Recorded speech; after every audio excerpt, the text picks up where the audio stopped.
Hi Jay, welcome back to my channel. I reckon all of you may recognise this car behind me.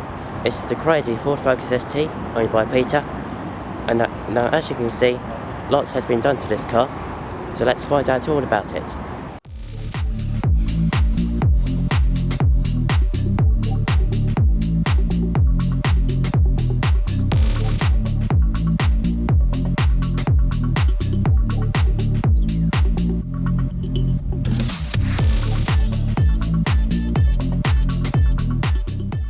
Hi Peter. Hello. Nice to meet you. No, it's good to meet you. Thank you for inviting me along. Thank you for bringing your car to show me today. What year is this car? The year of the car, it's 2005, and I've owned it for about 6 years. Can you tell us a bit about the engine setup?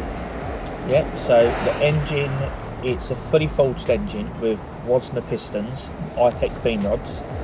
The block was built by Devil Developments. I think it's one of their old engines they use for like racing or something. It's oversized by 0.5. We've set up on it at the moment is 1000cc injectors. Wow. I've got a GT3076 Gen 2 turbo on it and an AirTech tubular manifold. It's got a Pro-Ram air filter, all set up and built by Matt Lewis Motorsport. Absolutely brilliant. Them guys can't fault anything they do. Their customer service is excellent. They've got the car at the moment running over 500 horsepower. It's an estimated 530 they reckon. So my next step is to kind of take it back to them and get some dynoing done. So that's all the engine set up. Quite a lot going on.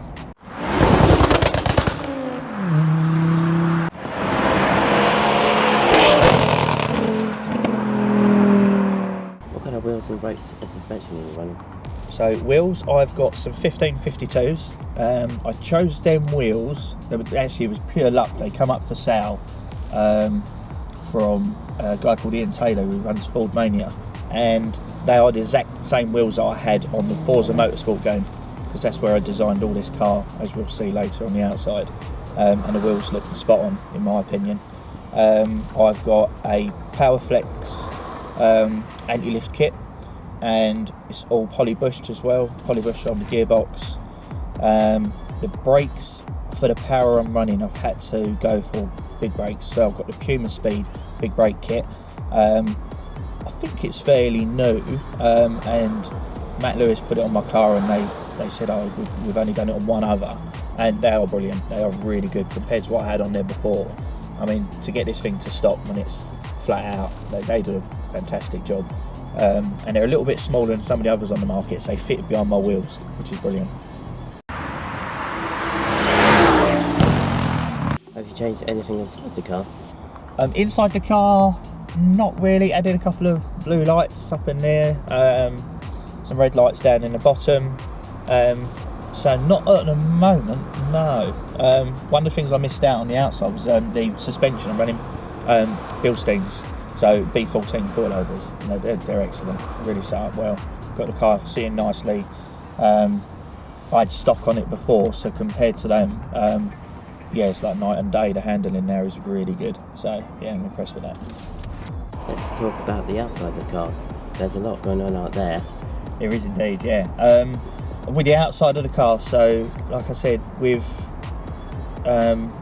what I've done is the whole design on Forza Motorsport. So as you know, we went into lockdown because of COVID restrictions, working from home, not being able to go out and do a lot.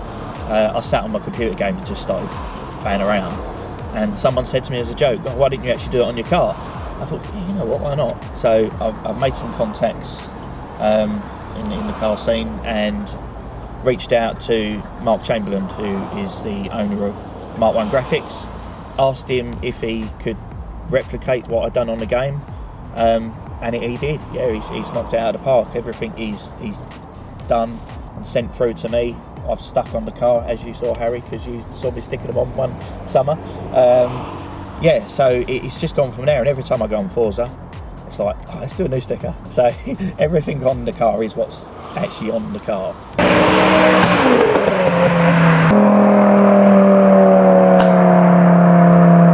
Are you planning any more changes?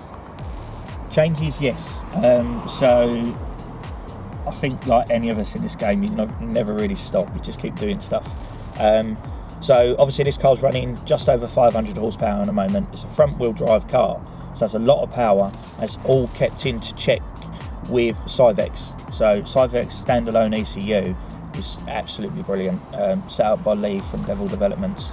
So one of my next steps is to get a toucan display, which is a little computer that sits in the car, and then what Lee can do at Devils is map certain maps to it, and I can change it from a standalone, like pop and bang, boost by gear.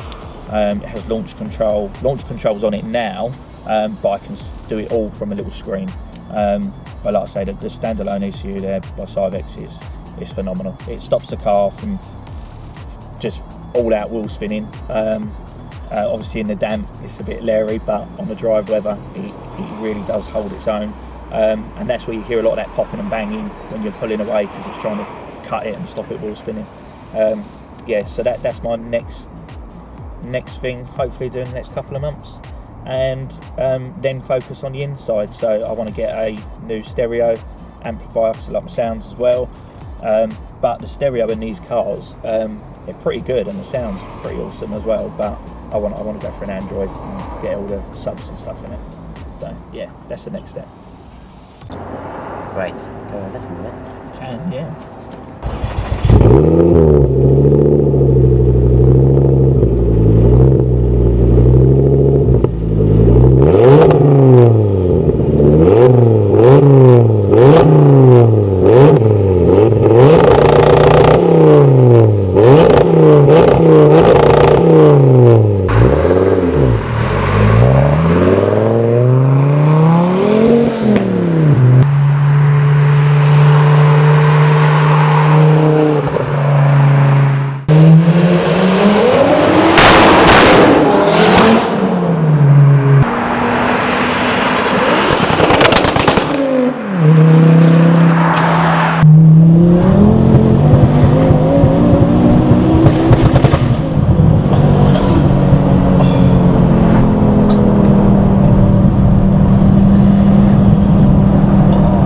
That's the most brutal feeling ever.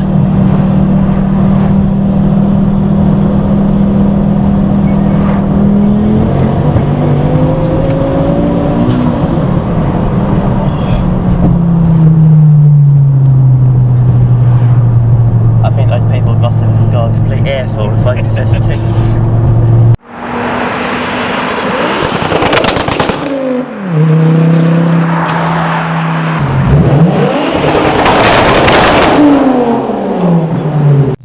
On is good for 750.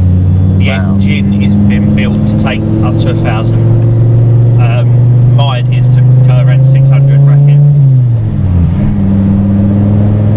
which will need a bigger fuel pump,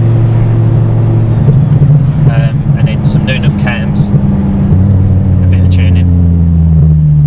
That's insane. It's for front wheel drive.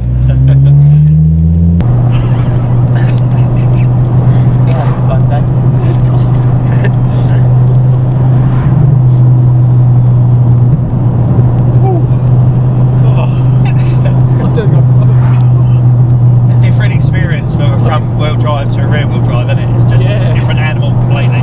Having the two, it's just, it yanks you up the road. You feel the front just lifts, doesn't it? Yeah. Doesn't matter how hard the suspension is. Wasn't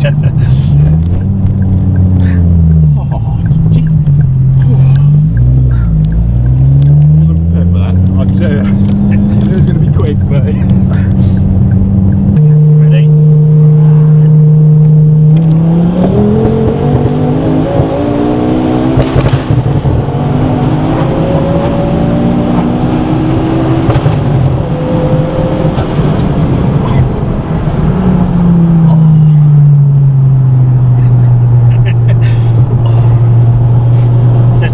shifting there as well, so we feel that kind of little bit jumpy, but that's where the Cyvex is kicking in, controlling the front wheels. Okay, so it right. doesn't lighten them up, and you just get all the power down on the road. Like I say, the roads are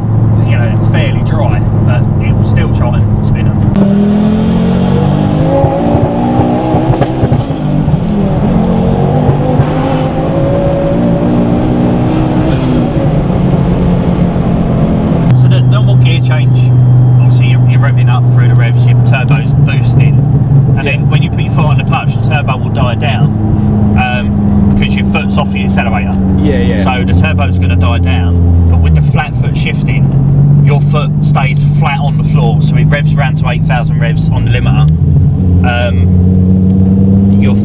Your foot's still on the accelerator, so the turbo's still spooled up. Yeah. And because it's spooled up, when you take your foot back off the clutch, it launches the game. Yeah, okay. Because you're at maximum kind of power for the turbo. So yeah. Okay, yeah, that explains it. That's nicely explained. It feels like you're launching each gear basically. Yes, yeah. And when it's hot, it's nice, it does a burble. Yeah, that's loud. Yeah, that's louder than what it was just there. Yeah.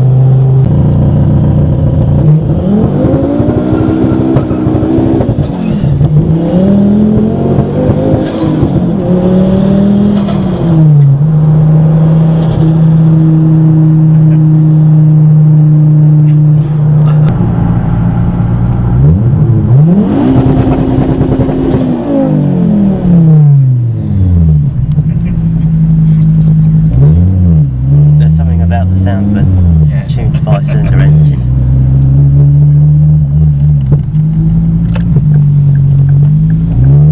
I can probably feel the diff working underneath as well.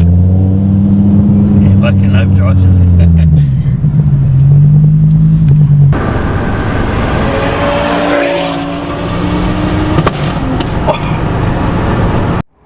So then, Peter, what a fantastic day that was. Right, brilliant, thank you.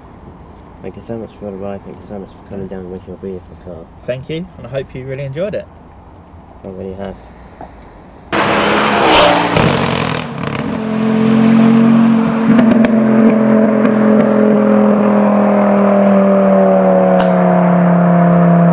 This car is a true brutality. That was sick. But unfortunately, as today is coming to an end, that is the end of today. So, I really hope you enjoyed this review on Peter's Focus ST, and don't forget to leave a like, make sure you subscribe for more epic adventures in the future, and I'll see you in the next one. Thanks for watching, guys.